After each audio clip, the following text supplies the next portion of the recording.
Breaking. TransJamaican Highway Limited is demanding $3.8 million from the government after a 15-day state-ordered suspension of tolls during Hurricane Melissa. This isn't small change.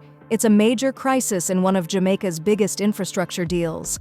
Let's break down what's happening and why it matters for all of us. Here's what went down. As Hurricane Melissa approached, Transport Minister Darrell Vaz ordered the toll booths on Highway 2000 to stop collecting tolls. That order lasted 15 days, from late October to early November.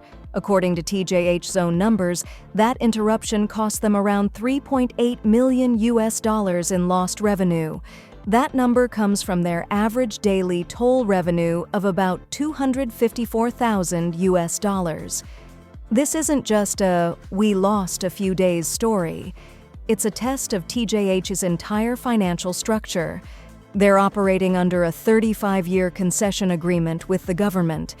According to that agreement, there should be a mechanism for compensation when the state forces a shutdown, something like a force majeure clause. But the problem? According to TJH's CEO, we have no agreement yet to settle how much they will be paid. That's dangerous, because the money they missed out on doesn't just pay for maintenance. It's cash they would use to 1. Service $187.6 million in debt. 2. Pay out a $20 million dividend to shareholders. In other words, if they don't get paid, this could ripple into big financial trouble. But TJH isn't entirely exposed. They've put something in place. In the first 9 months of 2025, they pulled in $69.4 million in revenue. They had $106.3 million in restricted cash and another $10.1 million in unrestricted cash as of September 30th. That gives them a buffer, but even buffers have limits. At the same time, they're already talking strategy. 1. Expansion. Starting December 1st, 2025, they begin tolling on Phase 1C, May Pen to Williamsfield. 2. Diversification. They want to use land along the highway for commercial developments, gas stations, offices, maybe even retail. They're clearly preparing for a what-if scenario. What if traffic drops after the hurricane? What if disruptions happen again? And it's not just business. This has public implications.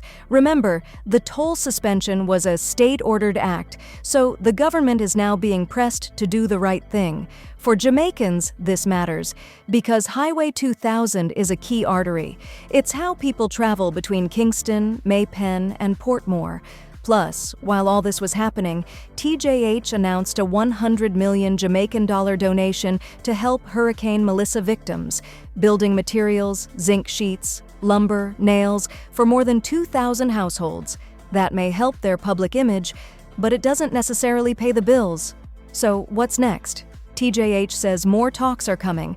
They've already had one meeting with the government. Investors will be watching closely. If they succeed in recouping the $3.8 million, it strengthens their case. If they don't, this could become a precedent for other public-private deals. For everyday Jamaicans, it's a reminder. Our infrastructure isn't just physical, it's financial. When major highways go down or change direction, the cost isn't just measured in potholes, but in money lost and debt incurred.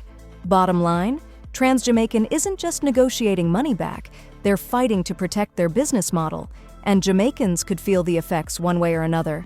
If you think the government should compensate them, comment below. If you think they don't deserve it, let us know.